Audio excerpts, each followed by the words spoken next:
kita.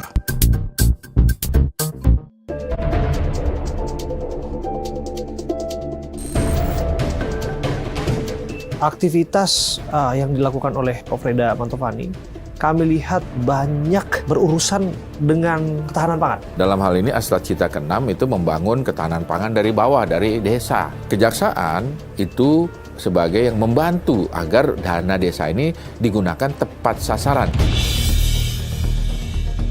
Kalau nih kepala desanya bandel, kalau macet bisa pidana itu. Oleh karena itu kejar. Inilah bentuk-bentuk mitigasi atau pencegahan yang kami lakukan. Ini yang belakangan bikin gempar Jaksa Agung, Prof. Bikin gempar bukan sekarang aja, dari dulu juga bikin gempar. Kan udah juga di DPO. Ada istilahnya membangun desa, membangun Indonesia.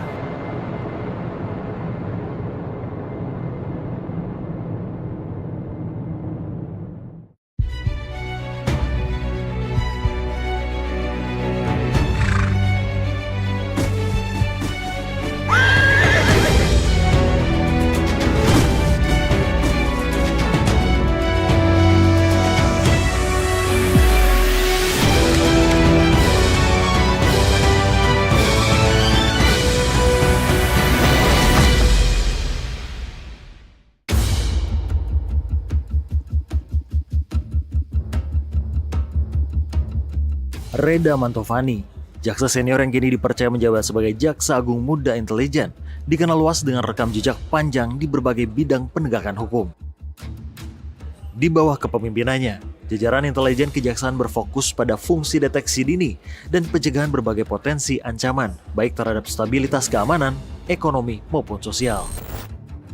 Intelijen kejaksaan juga berperan aktif dalam pengamanan kebijakan strategis pemerintah, termasuk mendukung program pembangunan nasional. Salah satu program andalan Jamintel adalah Jaksa Jaga Desa. Program ini dirancang untuk mendampingi pemerintah desa dalam pengelolaan dana desa agar penggunanya tepat sasaran, transparan, dan terhindar dari penyalahgunaan. Melalui Jaksa Jaga Desa, kejaksaan berharap bisa mendukung langkah untuk memperkuat tata kelola pemerintahan di tingkat desa, sekaligus memastikan pembangunan desa berjalan adil dan merata.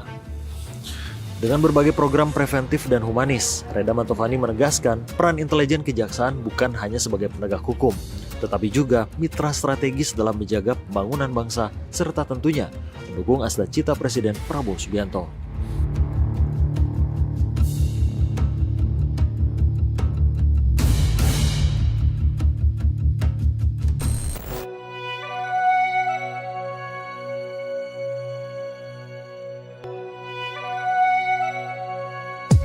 Hari ini kita akan membersamai Prof. Reda Mantovani, Jaksa Agung Muda Bidang Intelijen, Kejaksaan Agung Republik Indonesia. Ini tempat yang istimewa di Maluku Utara. Ya.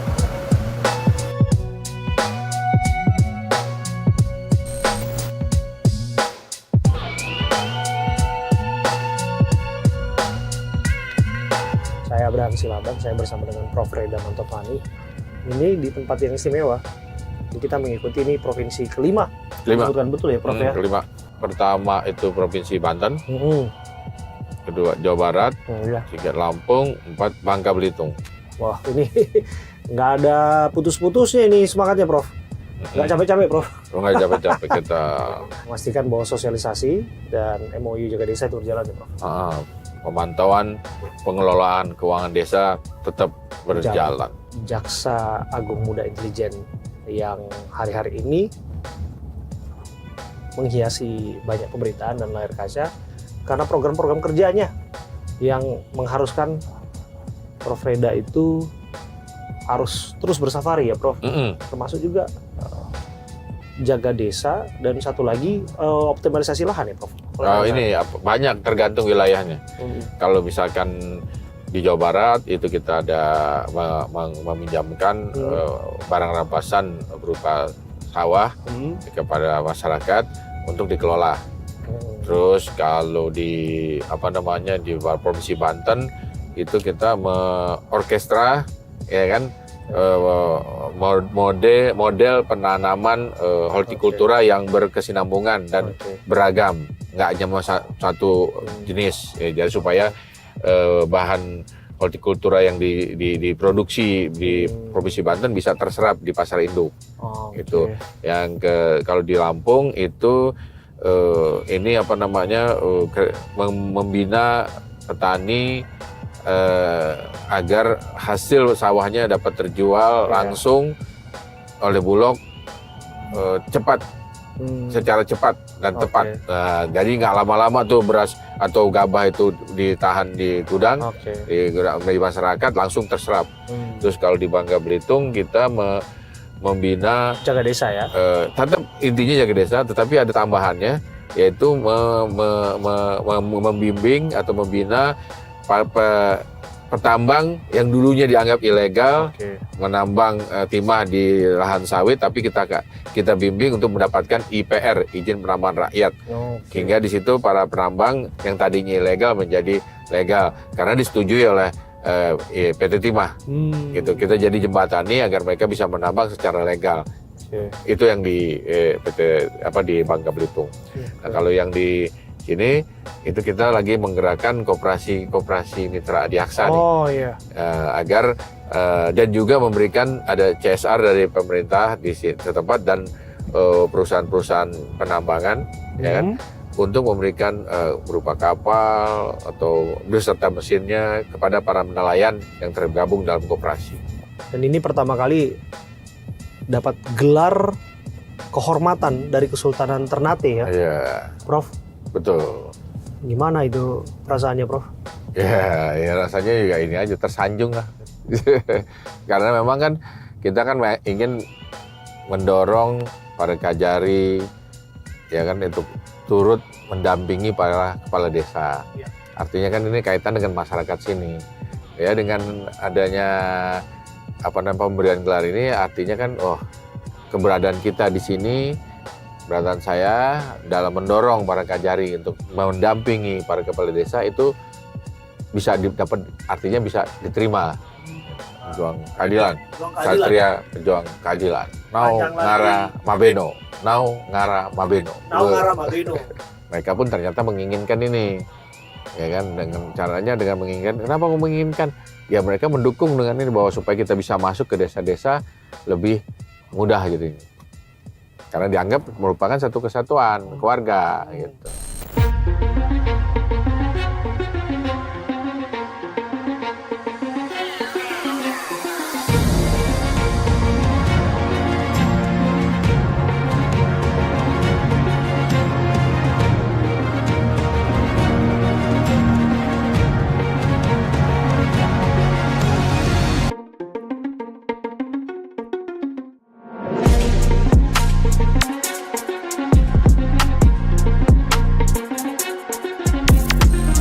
Setelah launching aplikasi Jaga Desa, Jaksa Garda Desa, ada prosesi pelepasan tukik alias bayi penyu di sini.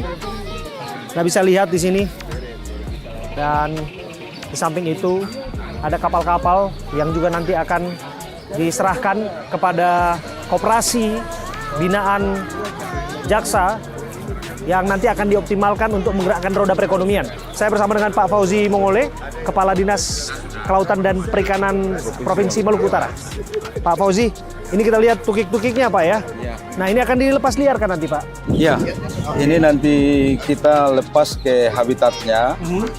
Memang kebetulan di lokus yang hari ini kita adakan kegiatan ini merupakan salah satu kawasan yang bagian dari habitat yang sering tukik atau penyu ini kita temui. Oke. Ini bayi penyu ya Pak ya? Tukik ya Pak ya? Ini kondisi sehat semua Pak? Sehat. Di sana juga ada beberapa kapal ya Pak ya? Ini kapal cepat ya Pak?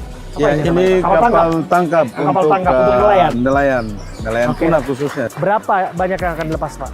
Kita di tahun ini kita alokasikan anggaran untuk 217 unit kapal yang kita peruntukkan untuk nelayan penangkap tuna.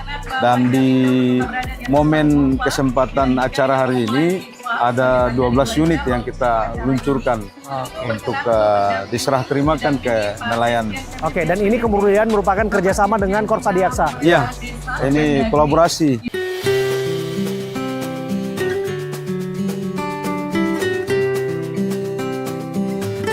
Kekompakan antara Prof Reda, Jaksa Agung Muda Intelijen, dengan sosok yang ya memukau dalam pemberitaan belakangan, siapa lagi kalau bukan Sherly Coanda, Gubernur Maluku Utara. Saya Abraham Silaban, saya bersama dengan Gubernur dan juga Prof Reda.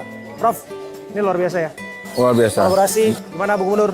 Saya sangat mengapresiasi dari Kejaksaan Republik Indonesia memilih Maluku Utara sebagai provinsi kelima untuk implementasi jaga desa ya. Ya, betul. Kenapa harus Maluku Utara, Prof? Karena Maluku Utara udah siap dalam aplikasi, dalam mengupload, dalam mengisi aplikasi tersebut, udah ready. Mungkin ada daya tarik lain, ada magnet yang belakangan ini membuat publik ingin tahu selalu tentang Maluku Utara. Ya karena gubernurnya juga kan. Itu jawaban yang saya tunggu tentunya. Oke, sambil kemudian kita jalan, ini mau lihat apa? Katanya ada pasar murah ya, Prof? Pasar murah dari Bulog di kawasan. Berarti ini dipastikan bisa memberikan pesan baik, upaya preventif untuk kemudian kepala desa tidak menyalahgunakan kewenangannya kaitannya dengan anggaran. Ya. Betul demikian, Prof? Betul, itu memang tujuan kami kesini adalah itu, agar kepala desa itu bisa tertib dalam implementasi keuangan desanya. Oke, sejauh ini bagaimana, Bu Gubernur? Apakah ada indikasi kepala desa yang masih nakal dalam penggunaan anggaran? Ini kan implementasinya baru tahun ini. Tadi kalau lihat dari angka-angka kan kenaikan kepala desa yang terkena kasus OTT dan penyalahgunaan meningkat signifikan 2025 ini. Harapannya kan nanti hasilnya baru bisa dilihat di 2026 nanti. Harapannya dengan adanya jaga desa supaya ada tindakan preventif. Iya, iya. Kadang kan mungkin hilaf atau tidak mengerti, tapi dengan adanya jaga desa tadi jelaskan sama Prof kan mendekatkan komunikasi antara kepala desa dengan kejaksaan sehingga mereka bisa berkonsultasi, kemudian jika ada pungli dan sejenisnya pun mereka bisa Ngadu ke Jagung.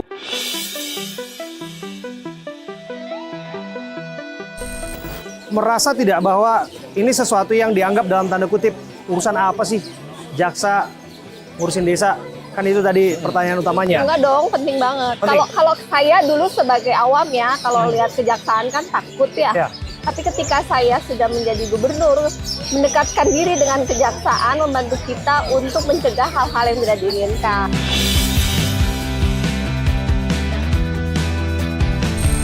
Dan kolaborasi ini harus terus berjalan ya. Ya, dan tidak hanya dengan Gubernur Maluku Utara, tapi dengan Gubernur seluruh Indonesia.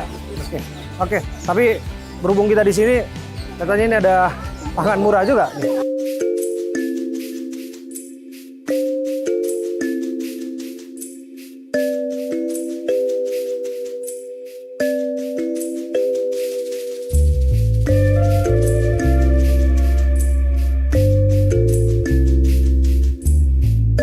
Ini Gubernur Prof Reda.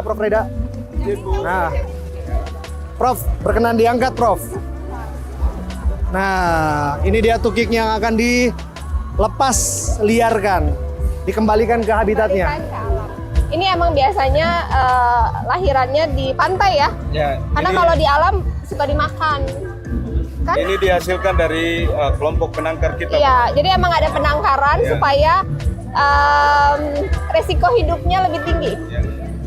Oke. Jadi resiko hidupnya ketika dilepas ke alam itu berapa persen? Pernah riset nggak, Bu? Enggak, cuman kalau dia bertelur alami, ditutup-tutup pasir kan kadang dimakan hewan lain.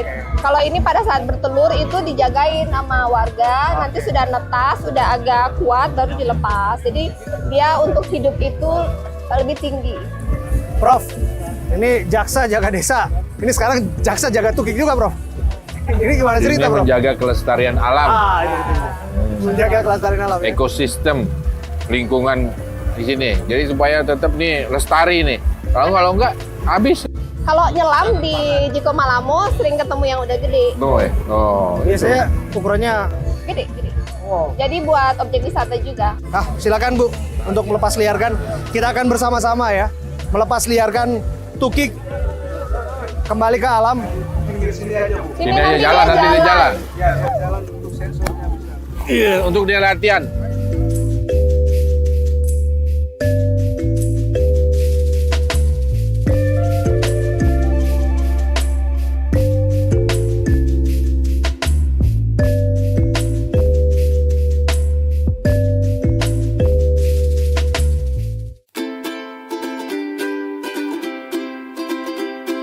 Ya, model kolaborasi seperti ini terus dilakukan. Ya, Prof ya? Ya, Untuk memastikan bahwa kerja-kerja kejaksaan bersama dengan pemerintah daerah terus berjalan. betul. Supaya tertib aturan. Ada kekhawatiran nggak oknum-oknum jaksa bermain? Kalau ada misalnya, silakan disampaikan kepada Prof Reda. Gimana, Prof? Kita nggak pernah tahu. Bahwa Iya. nggak semuanya Betul. ingin membangun dari hati, memberikan yang terbaik dalam bentuk integritas yang diyakini. Tapi ada saja kita temui bukan hanya jaksa, tapi oknum aparat melakukan penyalahgunaan kekuasaan. Makanya kan ada opsi bisa curhat secara digital. Bu Gubernur merasa pernah terganggu nggak dengan ada oknum-oknum aparat segala macam? Komunikasi saya dengan kejaksaan sampai dengan ini sangat baik. Nah, baik. Kemarin pun ada kunjungan dari Jaksa Agung, Kajari juga sangat membantu, Kajati juga sangat membantu. Dan opsi yang tadi jelasin sama Pak Jam Intel, ada opsi di aplikasi Jaga Desa bisa Langsung direct. curhat ya. Curhat. Ya. Oke. Kadang kan orang takut ngelapor, kalau kasih surat kan takut ketahuan. Misalnya, Biasanya dari beberapa daerah yang udah ada laporan ke kita, kalau memang membahayakan, malah dikajar membahayakan, nama baik kejaksaan, kita comot duluan. Kita geser tuh. Sebelum dia diperiksa oleh pengawasan. dan itu sudah Udah berjalan. beberapa kali kita lakukan. Termasuk oknum-oknum yang menakut-nakuti aparat desa. Iya, iya. Hal yang terakhir, Prof, mau sampaikan. Tentu ini bukan dalam konteks Maluku Utara saja, tapi bagi siapapun yang menyaksikan di luar sana. Ya makanya nih sekarang salah satu contoh langkahnya adalah kita ini safari nih ke seluruh provinsi di Indonesia nih. Itu salah satu tekniknya begitu. Kita safari sekarang Maluku Utara, nanti minggu depan ke provinsi lain, hingga benar-benar mekanisme laporan pengaduan direct ke Kejaksaan Agung, ke Kejari itu bisa kita bakukan. Safari, jemput bola, dan dalam bayangan saya, ya beruntung dan istimewa lah Maluku Utara didatangi langsung oleh Jam Provinsi Intel. urutan kelima dari 38. Tapi dengan dikunjungi seperti ini, otomatis bahwa roda akan tetap berjalan sebagaimana mestinya ya, Bu ya. Koordinasi, penggunaan dana desa, kemudian juga program-program lainnya, kolaborasi terus tetap berjalan ya Bu ya. Harapannya 2026 udah dilihat hasilnya ya. Lihat Mudah-mudahan hasilnya. seluruh Nurun. kabupaten kota tidak ada desa yang kena penyalahan gunaan dana desa. Kejaksaan itu sebagai yang membantu agar dana desa ini digunakan tepat sasaran. Ada istilahnya membangun desa, membangun Indonesia.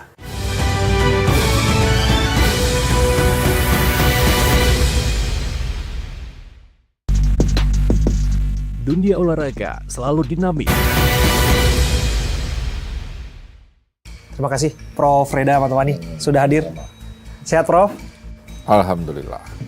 Prof, kita main catur sambil bincang-bincang Prof. Oke.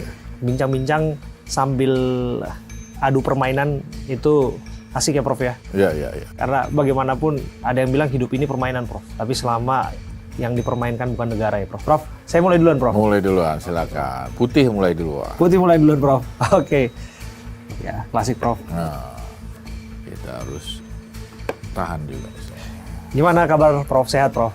Ya, so far so good ini. Ya, alhamdulillah. Nah, keliling Indonesia terus. Ya, memang saat ini lagi safari nih keliling Indonesia. Kita dalam rangka tadi sosialisasi untuk kerjasama dalam memantau, memonitor pengelolaan keuangan desa. Dan itu terus dilakukan ya Prof ya?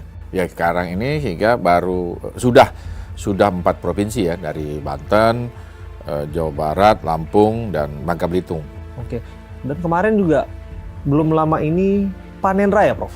Ya, itu juga salah satu bentuk kerjasama yang kita lakukan. Panen raya itu ada di Jawa Barat tadi, di Bekasi, di Lampung. Di mana kalau di Jawa Barat itu pemampatan barang rampasan hasil penanganan perkara tipikor. Lahannya berupa sawah 330 hektar. Dilelang belum laku, daripada terbengkalai kita manfaatkan untuk sementara untuk masyarakat. Desa-desa di sekitar situ untuk yang mengelola gratis, nggak bayar. Bibitnya pun dikasih oleh Kementerian Pertanian. Plus pemerintah saat ini tuh sangat mendukung sekali ketahanan pangan di desa.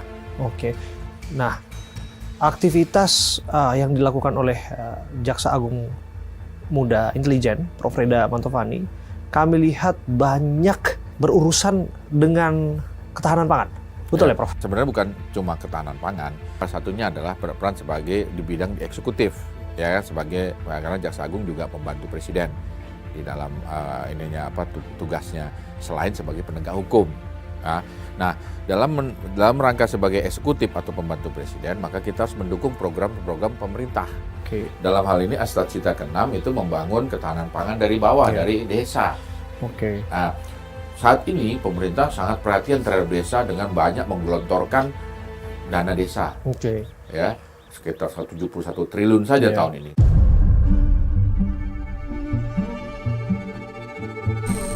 Tahun depan itu akan lebih banyak lagi. Plus ada untuk Koperasi Merah Putih.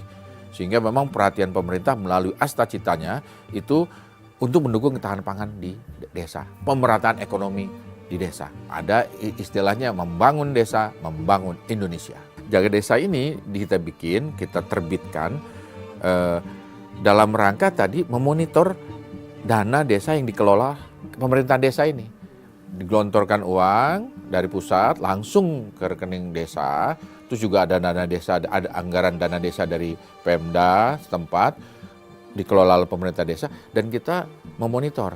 Nah, keuangan ini kan sebenarnya mereka sudah ada di dalam sistem keuangan desa, makanya kita itu yang dikelola Kemendagri. Kita juga kerjasama dengan Kemendagri. Ini Menteri Desa juga hadir di sana sebagai ujung tombak. Nah, Kejaksaan itu sebagai yang membantu agar dana desa ini digunakan tepat sasaran.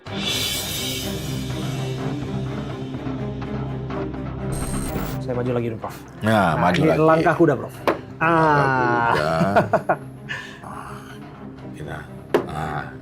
Mencoba mengancam kuda. Mengancam kuda. Kita kan serang adalah pertahanan terbaik. Menyerang adalah pertahanan terbaik.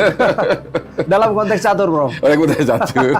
Bicara soal tugas-tugas yang dilakukan itu, Prof. Tentu pasti ada kritik. Apa urusan jaksa dengan pangan? Apa urusan jaksa menjaga desa? Yang mana semestinya berurusan dengan tupoksi di bidang penuntutan saja, begitu, Prof. Pasti Prof juga mendengar, gitu ya, Prof. Ada.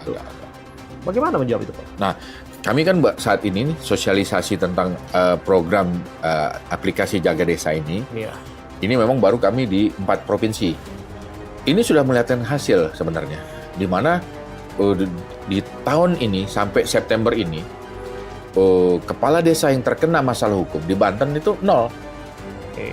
Artinya ya kita memang karena memang Banten itu kemarin adalah produk pertama kami memonitor. Alhamdulillah sampai setahun ini 0. Tahun lalu ada beberapa kepala desa, ada 10 yang kena, ya kan? Tahun ini 0. Begitu juga harapannya di provinsi-provinsi lain turun. Ini artinya kontrol langsung ke kepala desanya, maksudnya, Prof? Kepala desanya yang terkena masalah hukum. Supaya tidak terulang kembali? Supaya tidak terulang kembali atau tidak mengikuti. Contohnya di Purwakarta, di Purwakarta adalah ditemukanlah indikasi penyelewengan dana desa. Ada 10 kepala desa. Ternyata setelah ditemukan dimitigasi, ya gimana ini? Akhirnya penindakan adalah ultimum remedium. Terakhir. Nah, oleh karena itu setelah mereka menyadari, ini ada kesalahan, kembali ke dana desa, ke anggaran desa, ya udah diselesaikan, gitu. Karena memang tahapannya belum masuk penyidikan, masih di intelijen.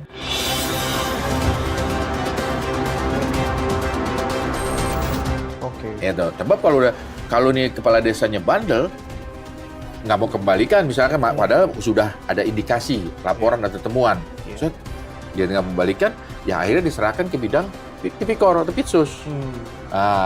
Akhirnya kepala desa itu menggugat kewenangan intelijen di MK.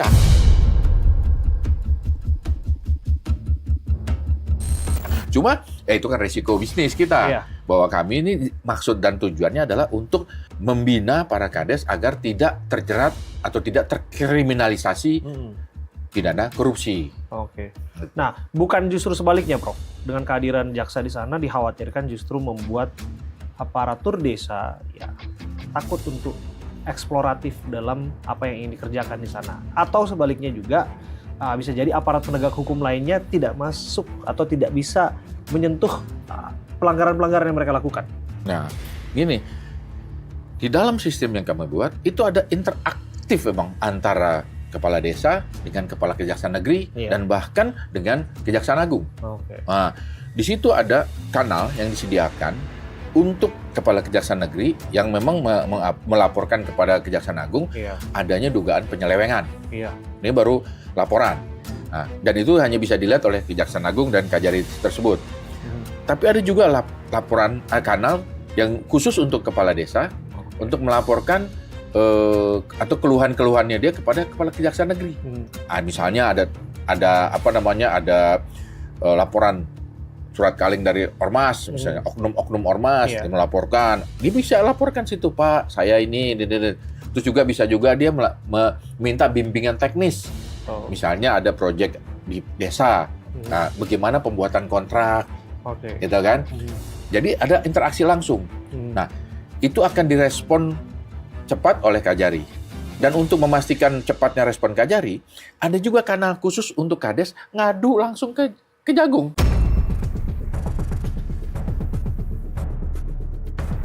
Nah, apa aduannya? Ya Pak, itu ada jaksa meres-meres kami. Terus ada jaksa, kami minta konsultasi, nggak didengerin. Itu ada nggak sih bener laporannya, Prof? Masuk ke Anda? Ya, kalau sistem udah dibikin. Iya, tapi prakteknya sudah berjalan. Prakteknya udah berjalan. Oke, tapi laporan mengenai oknum jaksa yang pemeras tadi, ada tidak? Yang sampai sekarang nih, karena kami baru 4 provinsi, di 4 provinsi itu belum. Ya kan? Belum. Tapi ada pengaduan dari kepala desa kepada kejaksaan, Kajari khususnya, bahwa adanya keterlambatan pembayaran silva atau honor untuk kades selama 6 bulan belum dibayar oleh bupati. Nah, diadukan, akhirnya setelah didatangi karena ada pengaduan tersebut dan Kejagung juga memonitor akhirnya Kajari bergerak juga menyelesaikan, selesai, gaji cair.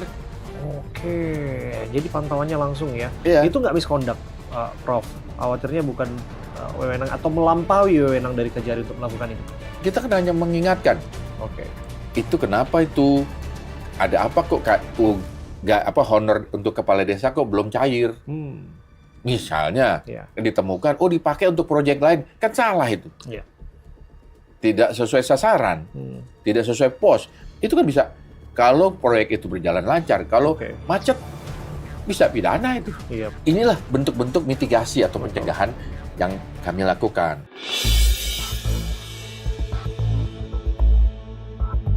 Main lagi ya, Prof ya? Oke. Segera ke sini, Prof. Mencoba mengancam. Waduh, ancaman balik, ini ancaman balik. Kuda ini langkahnya memang unpredictable, Prof. Antik nih, antik.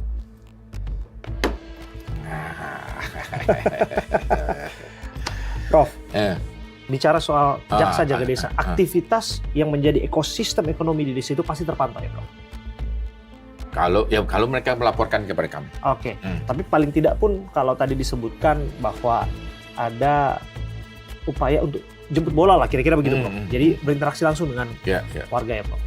Yang menjadi pertanyaan, bagaimana memastikan bahwa aktivitas lain selain tanam-menanam di sana juga terpantau? Contoh misalnya tambang-tambang nih, Prof.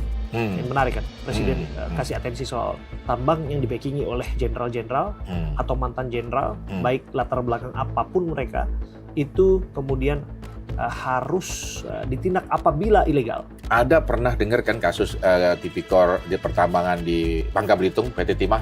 Yes. Nah, itu banyak kan? Iya, sudah putusan ya, Prof? Sudah putusan.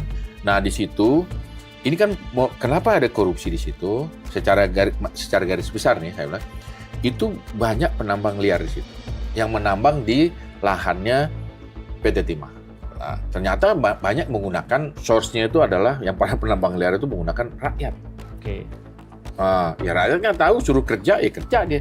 Hasilnya dijual ke CV, Iya. ke PT. PT itu kan jadi tinggal menampung hasil ilegal dari iup-nya PT Timah. Di sini setelah dikumpulin semua, diolah, dijual kembali ke PT Timah. Jadi ngambil di PT Timah, lahan di Timah, tapi jualnya bukan ke PT Timah, jual ke CV dulu atau PT, terus diputar, jual. Jadi melambung. Ini oknum PT ini membeli ke rakyat berapa misalnya? Iya, betul. Padahal nih dia nggak punya lahan ini. Iya, betul. Ini lahannya PT Timah. Jual di sini dibeli. Di sini jual ke PT Timah. Artinya? Diterima oleh oknum PT Timah. Ya artinya kan mestinya dia kenapa nggak langsung ke sini? Oke. Ke rakyat. Iya. Nah, anggap aja rakyat adalah partner kerjanya dia. Iya. Orang suruhannya PT Timah. Oke. Akhirnya berdasarkan hal tersebut, atas dasar adanya kasus tersebut, Iya. maka setelah selesai kasus pidananya, kami masuk. Hmm. Kami carikanlah, itu namanya kita mediasikan, ajukan permohonan ke SDM, akhirnya keluarlah namanya izin pertambangan rakyat. Nah, rakyat sini yang koperasi, bentuknya koperasi atau BUMDes, itu bisa nambang di lokasi-lokasi PT Timah atas persetujuan PT Timah dengan syarat jualnya pun ke PT Timah, bukan ke yang lain. Nah, bagaimana kemudian operasi intelijen yang dilakukan Prof terhadap maraknya tambang-tambang ilegal yang diatensikan oleh Pak Prabowo? Nah, kalau sekarang itu sudah ada satgas khusus untuk itu. Satgas apa, Prof? Satgas PKH itu, yang dalam ada KPRC tersendiri. Oke. Kami hanya Satgas PKH yang kawasan hutan ya, Prof? Kawasan hutan. Oke. Gitu. Yang saya lihat di sana menyasar perkebunan sawit Ya, di awalnya. itu, Nah, sekarang diperluas lagi wilayah untuk karena ke memang Perpresnya tambang. menyebutkan itu, Perpresnya. Dan itu ada tim tersendiri. Oh, Kalau kami oke. ini setelah selesai kami beresin sistemnya tuh ya kayak seperti di PT Timah itu, Iya. perkara udah selesai baru kita masuk. Oke. Kalau yang ini karena sudah ada yang khusus, jadi kami nggak ikutan dulu situ, cuma Oke. memonitor aja gitu. Kalau diminta SDM kami diminta ikut ke sana, kami akan kasih. Oke. Tapi bicara soal jumlah, apakah masih banyak tambang-tambang ilegal yang dimaksud oleh Presiden? Kalau menurut pidatonya Presiden, menurut data yang disampaikan ke Pak Presiden, ya saya ngikut Pak Presiden. Betul apa yang disampaikan dalam pidatonya, Prof, bahwa kalau ada jenderal-jenderal backing apapun seragam mereka, entah itu TNI, entah itu Polri, ataupun ex-jenderal, itu betul adanya, Prof? Kalau saya kan karena beliau juga orang militer, keberanian beliau lah yang memang ingin menegakkan keadilan itu untuk pemerataan ekonomi dan hilirisasi kalau menurut saya. Oke. Berarti ini akan tetap on the track ya, Prof, ya? Akan tetap mendetrek. Ke depan operasi mitigasi agar tidak terjadi gesekan yang dikhawatirkan kalaulah disebut ada oknum-oknum di sana kan, Prof, entah itu oknum berseragam apapun itu, Prof. Tentu kan ini ada lintas institusi, Prof. Iya. Bagaimana memastikan upaya itu nanti tidak akan ada gesekan di sana, Prof? Oh kan ada Forkompinda di sana, Oke. ada forum pimpinan daerah di situ. Itu yang akan diupayakan maksimal mungkin di sana. Kan saya juga pernah jadi Forkompinda, itu biasanya ada pertemuan rutin. Ada rapat di daerah tersebut, bagaimana nih hal-hal ini tidak mencuat keluar dan bisa diselesaikan di dalam dengan baik-baik. Itu ada itu forumnya itu. Oke. Dan yakin semuanya bisa dijalankan Insya dengan Allah. baik. Apalagi dengan kepemimpinan Pak Prabowo yang tegas dan kuat ini, Oke. secara politik itu kan, jadi akhirnya yang lain pun pede ini, percaya diri jadi di bawah. Para penegak hukum jadi percaya diri, Termasuk kejaksaan. termasuk kejaksaan. Karena memang selalu diperintahkan kepada jajarannya untuk di setiap daerah tuh nggak mungkin nggak ada korupsi. Ini bukan semakin memanasnya hubungan antar instansi kan, Prof?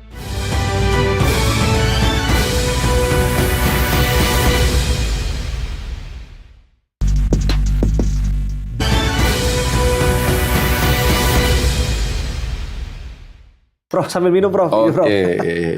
Nah, ini sampai di mana kita, Prof? Sampai di sini nih, mau penyerangan ke ini nih. Jangan terburu-buru menyerang, Prof.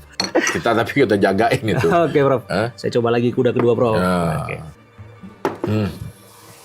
Prof, bicara soal catur ini kan olahraga ya, Prof? Saya dengar juga Prof juga into olahraga, yang mana ini kaitannya dengan disabilitas, Prof. Oh iya betul. Bagaimana Prof menjadi pembina bagi atlet-atlet kita yang akan berkompetisi di ajang Para Games Thailand, betul ya Prof? Gimana Prof persiapannya? Sebelumnya kan saya CDM, Chef de Mission, Betul, Paralimpiade tahun 2024 lalu, betul. di mana kami alhamdulillah dapat 15 medali, ya kan? Ada medali emasnya 2, medali peraknya ada 8, wah selebihnya perunggu. Oke. Itu kebahagiaan tersendiri tuh, ya kan, bagi tim, karena itu merupakan pencapaian lah, karena sebelumnya paling cuma 3 medali, 4 medali, ya kan? Nah, itu ada 15, ya itu karena kekompakan timnya kita. Nah, setelah Paralimpiade di Paris, saya mendapat kepercayaan untuk melanjutkan Iya. jadi CDM untuk kegiatan Thailand. para SEA Games di Thailand, Iya. ya kan? Jadi Januari 2026 ya Prof? Oke. Kalau yang normalnya itu Desember Iya. 2025. Jadi kan ada jeda waktu ya 2 Betul. minggu dilanjutkan yang disabilitas. Ya. Gimana persiapannya Prof? Persiapannya dari sekarang saya sudah ada di Platnas di Kota Solo, Karanganyar juga ada. Dan kita ada pemusatan pelatihan untuk atlet disabilitas di Karanganyar. Oke. Dengan Solo Raya lah di situ. Oh. Juga ada di Kota Solonya juga ada. Gitu. Oke. Olahraga catur termasuk Prof? Ini Olahraga olahraga nggak sih catur Prof? Iya, termasuk ada yang dipertandingkan. Jadi ya berkaitan dengan disabilitas itu memang passion tersendiri lah bagi saya. Selain saya memang pernah jadi atlet olahraga juga, saya pernah, ya kan. Taekwondo ya Prof? Taekwondo. Sekarang pun ya lari lah, maraton. Gitu. Terus ya Prof ya? Ya, karena kesehatan adalah mens sana in corpore sano. Ya, di dalam tubuh yang sehat terdapat jiwa yang kuat. Iya, itu dia. Luar biasa Prof. Berarti kita target berapa emas Prof? Kalau target yang jelas kita mempertahankan, kita kan juara umum nih. Nah, cuma memang saat ini karena pihak Thailand itu berupaya mengunci lumbung-lumbung emas dari atlet-atlet kita yang bermain di cabur-cabur tertentu tidak dipertandingkan di Thailand. Nah, ini pinternya dia nih. Nah, ya kan bahaya juga nih. Dan harapannya memang kita pun didukung oleh pemerintah. Karena apa dukungannya? Ya anggarannya jangan dibatasi. Kasihan ini benar-benar nih.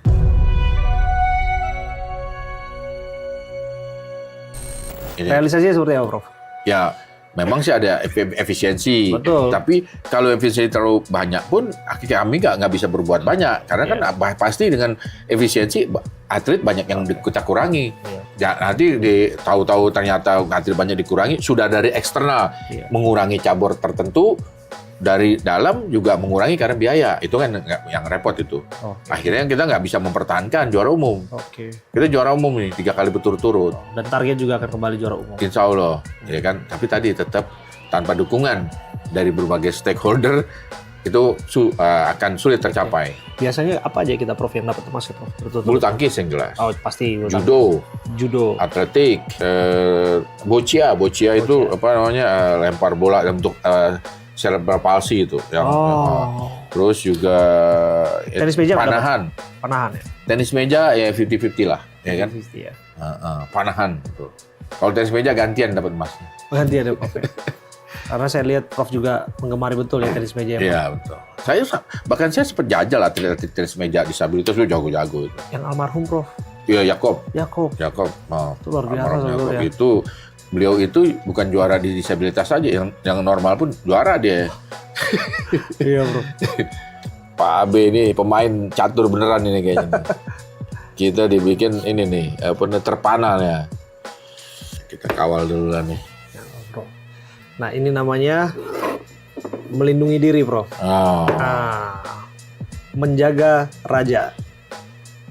Kita juga bisa dong nih. Nggak bisa dong Prof. Iya betul Prof.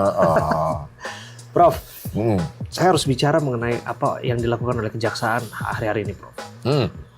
Kalau kejaksaan rilis tuh segulung, Prof. Barang buktinya triliunan, betul. Dan beberapa kasus kakap, kasus-kasus besar yang diungkap. Gitu, ada nama-nama yang belakangan juga masih terus dikembangkan. Gitu. Menurut Prof, sejauh ini upaya itu akan terus berlanjut? Kalau melihat kebijakannya Pak Jaksa Agung ini, Iya. yang memang tanpa pandang bulu itu terus berlanjut. Karena memang selalu diperintahkan kepada jajarannya untuk Iya. di setiap daerah tuh nggak mungkin nggak ada korupsi.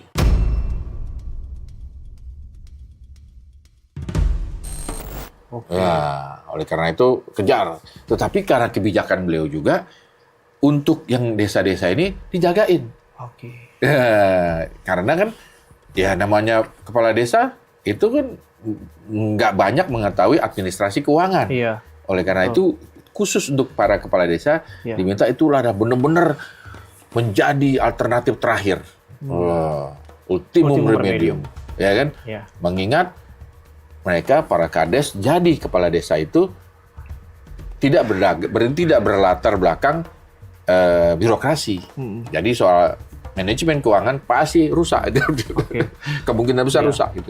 Nah, Prof, ada isu nggak sedap belakangan, Prof, mengenai disebutkan ada upaya pengintaian lah atau upaya penangkapan lah yang disebutkan berakibat pada penjagaan di Kejaksaan Agung. Pasti Prof juga mendengar itu kan.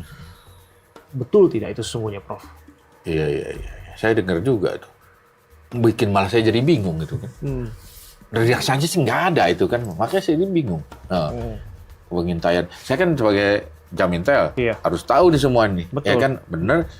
Nggak ada sama sekali. Nggak. Ya, kalau penjagaan, ya memang itu memang udah ada. Memang di sana kan kami kan memang khusus untuk Jaksa Agung Muda tertentu yang memang lagi menangani perkara Iya. ini, memang dijagain. Dan itu Iya. kan sudah ada kepresnya itu Iya. memang untuk itu. Nah, yang disebutkan kan waktu itu nama Pak Febri Jampitsus yang santer diisukan ya, Prof ya. Sehingga ada TNI yang berjaga-jaga begitu, Prof. Bagaimana menjawab isu itu? Betul tidak rumor itu? Nggak betul lah itu. Kalau TNI ngejaga, memang dari sebelum ada rumor itu, memang sejak adanya Jaksa Agung Muda Militer, itu udah ada yang jaga-jaga. Itu kan sejak tahun 2022 itu. Sudah ada TNI yang ngejagain kejaksaan. Jaksa Agung Muda tidak ada militer. Jadi wajar kalau mereka unsur-unsurnya Iya. ada di kejaksaan. Ini bukan semakin memanasnya hubungan antar instansi kan, Prof? Nggak Di situ, Prof. ada.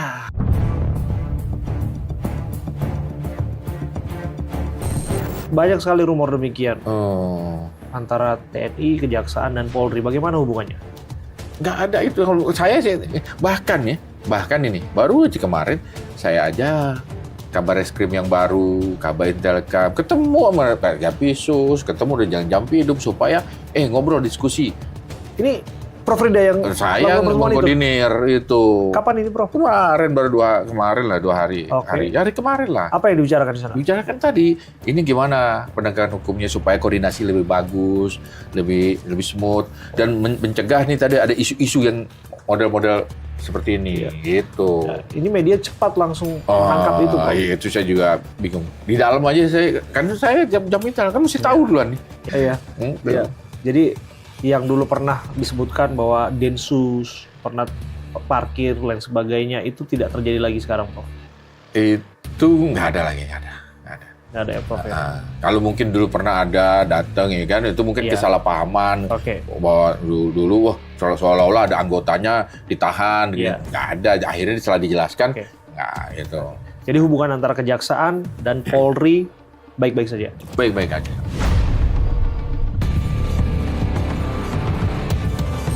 So far yang saya lihat baik-baik aja.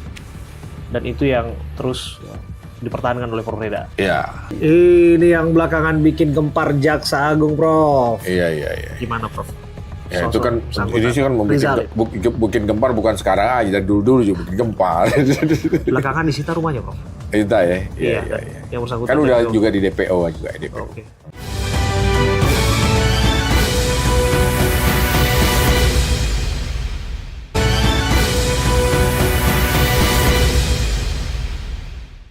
Silakan diminum, Prof. Yo. Oke.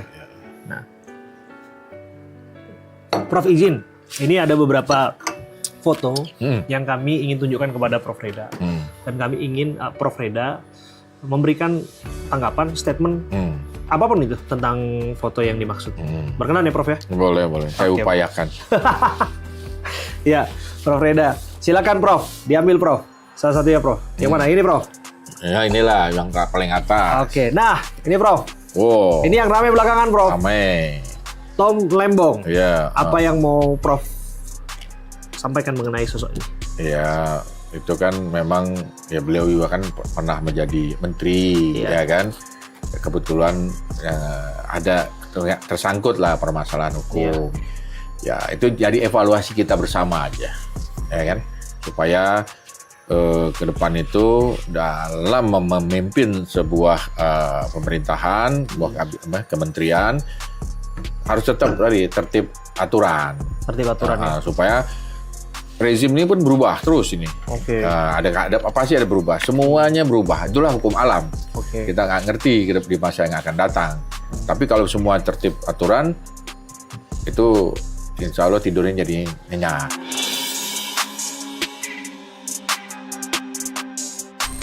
Mengenai abolisi yang diberikan Presiden, Prof? Itu udah haknya Presiden untuk memberikan abolisi. Karena memang udah hak prerogatifnya beliau. Oke, Prof. Kalau disebutkan banyak kan arus publik yang mengatakan wah beliau tidak bersalah dan sebagainya, menurut Prof seperti apa? Ya itulah dinamika pendapat hukum itu. Apalagi jangankan ini ya, apalagi kalau yang ngomong sarjana hukum. Ada 10 sarjana hukum itu pendapatnya bisa 11 tuh, 12 itu.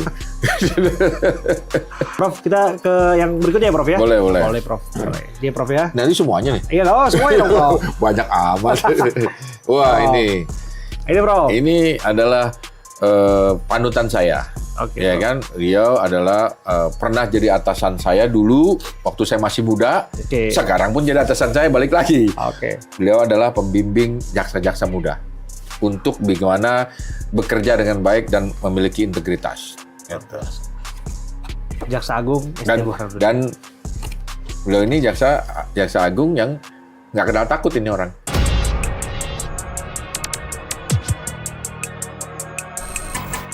Benar. Nggak kenal takut, diancam-ancam juga cuek aja. Beliau sempat menyampaikan ada beberapa ancaman yang disampaikan tapi maju tak gentar. Anak tentara gitu. Harus Oke, Prof. Saya buka ya, Prof. Nggak apa-apa ya, Prof. Nggak Nanti, apa-apa, Prof. nggak apa-apa. Nah, ini, Prof. Oh ini lagi ngajukan PK nih kalau nggak salah nih. Iya, ditolak, Prof. Ditolak. Iya.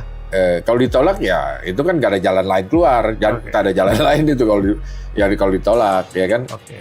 Padahal sebenarnya ya mungkin pengadilan melihat kalau memang penolakan itu ya udah pertimbangan pengadilan lah ya.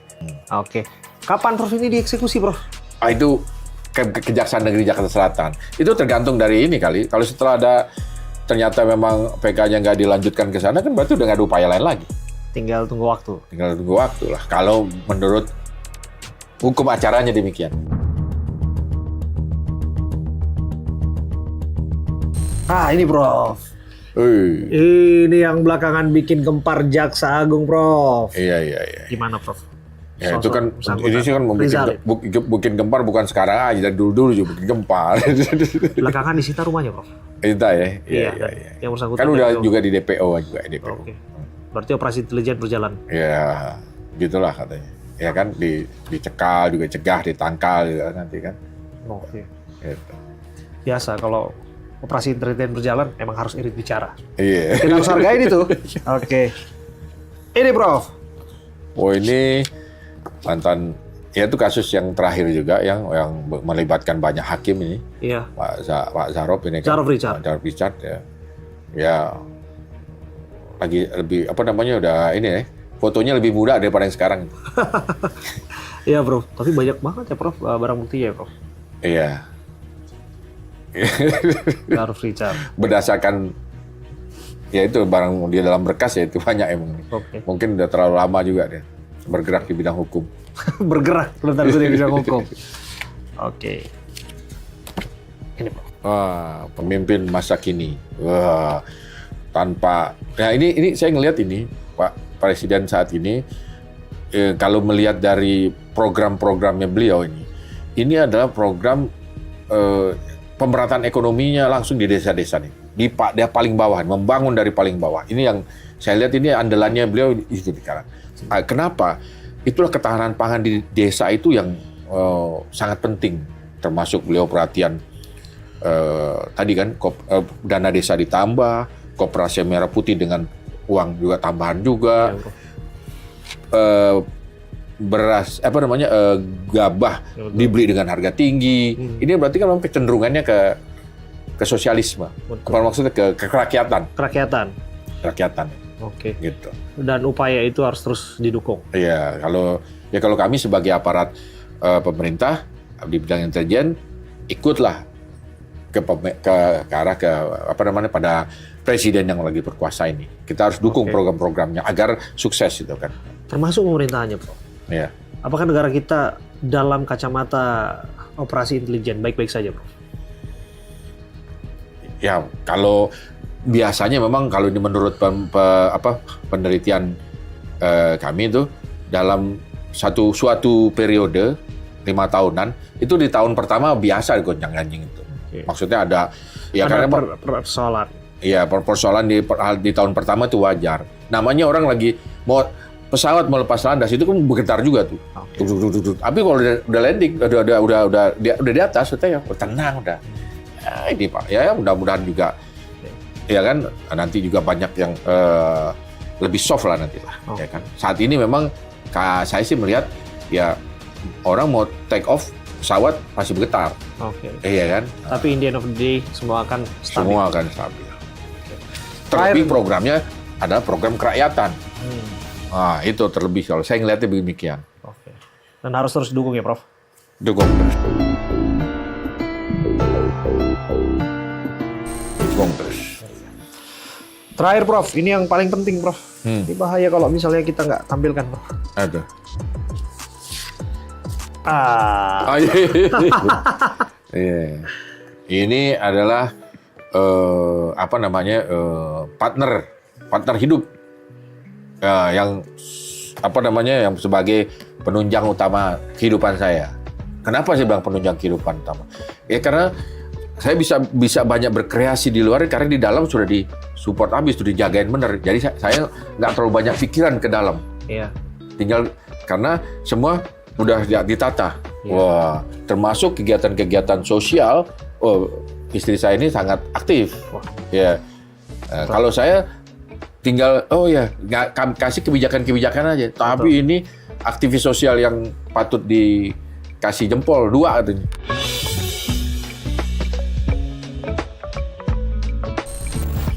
Ya, Prof. Dan juga orang tua yang baik hati. Kami di rumah itu mempunyai 3 anak Iya. kandung dan 10 anak angkat. Iya. Jadi ada 13 itu. Wow. 3 anak kandung dan 10 anak angkat. Rame, Prof ya. Rame. Makanya kan kalau saya lari, saya bawa tuh anak angkat saya semua. Nah ini nih yang ngatur pendidikannya, ngatur Dia asuh sejak berapa lama, Prof?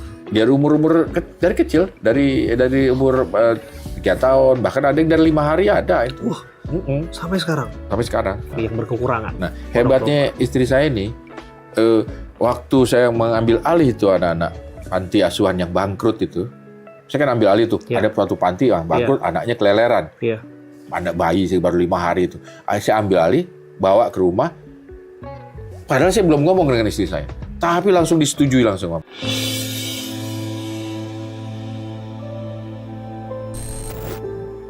Itu yang saya Sudah juga. mengerti. Langsung mengerti itu, langsung dia ikut repot.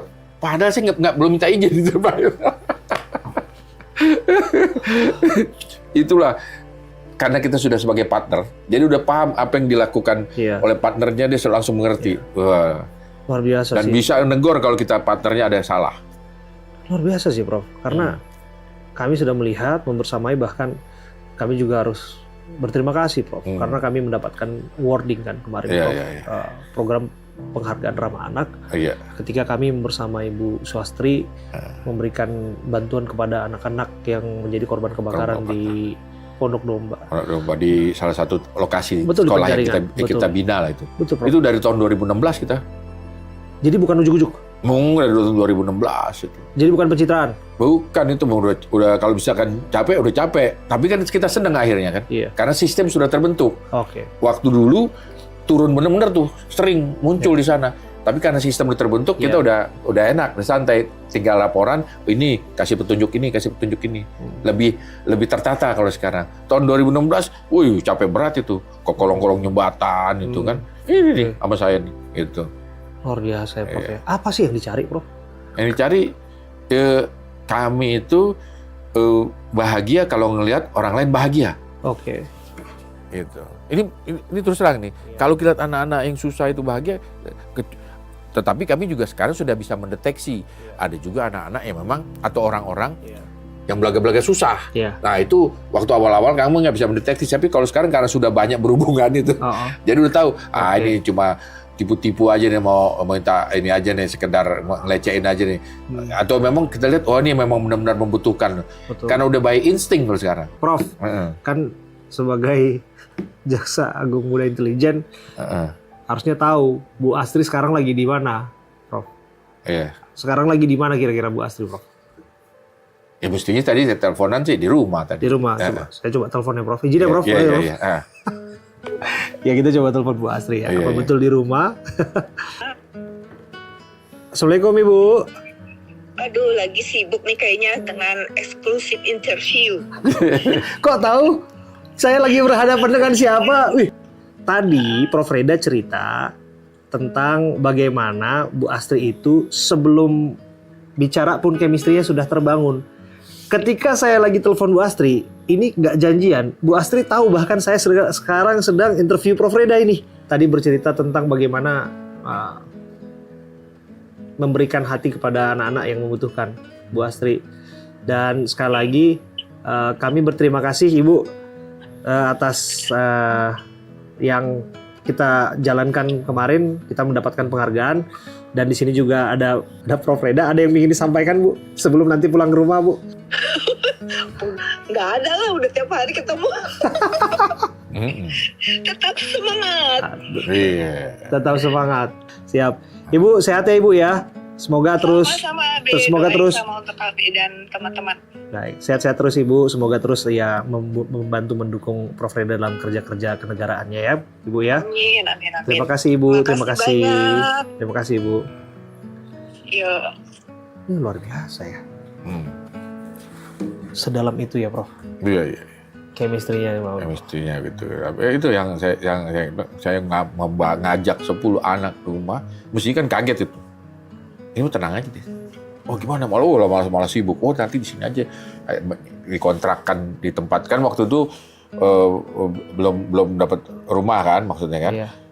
Karena kan rumahnya nggak, akhirnya kontrak agak jauh, ya kan.